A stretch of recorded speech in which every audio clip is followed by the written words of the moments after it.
কি রে, সব ডকুমেন্ট ঠিক করেছিস? কিসের ডকুমেন্ট? আরে এসআইআর হবে যে, ডকুমেন্ট ঠিক করতে হবে না?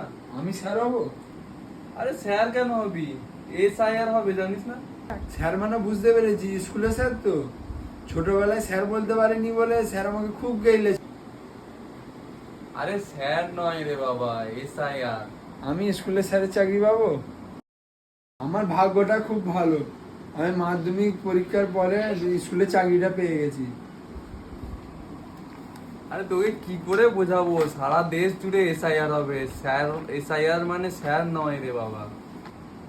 আরে সবাই যদি স্যার হয়ে যায় তাহলে পড়বে তাহলে কে? টাকার দরকার নেই, আমি টাকা পেলেই হলো। আরে ঘোড়ার ডিম পাবি তুই। তবে শালা বোকা যেটা ফ্রিতে পড়াবো নাকি? আরে পড়াতে হবে না রে। এমনি টাকা দেবে তাহলে তো আরোই মজা, গেঞ্জি খুলে নেন। আরে গাধা, কথাটা বোঝ। এসআইআর মানে সারা দেশে জুড়ে যেটা হবে সেটা হলো, তুই যে দেশের নাগরিক তার একটা প্রমাণপত্র চাই তো। আর যদি না দিই তাহলে কি হবে? প্রমাণপত্র না দিতে পারলে ঘর ছাড়া করে দেবে, দেশ ছাড়া করে দেবে, লাথি মেরে বের করে দেবে দেশ থেকে, বুঝতে পারবি? কে রে? কোন শালা ঘর দিয়ে বের করে দেবে? আর কি বাপের সম্পত্তি? শালা আমার বাপের দাদা খেলে সম্পত্তি, শালা আমার কিছু। আমার দাদু দেশ স্বাধীন দেখেছে আর আমাকে সে ঘর দিয়ে বের করে দেবে? কে রে? কোন শালা একবারে এসুক না। আরে তুই হয়তো মাথা গরম করছিস কেন? তোর দাদু যখন স্বাধীনতা হতে দেখেছে তাহলে অত টেনশন কিসে, অত চিন্তা কিসে? শুধু আমাদের মা বাবা 2002 এর ভোটার লিস্টটা চাই, কেন তখন তো আমাদের আর ভোট হয়নি, তাহলে তাদের নামটা দেখাতে হবে আমাদেরকে।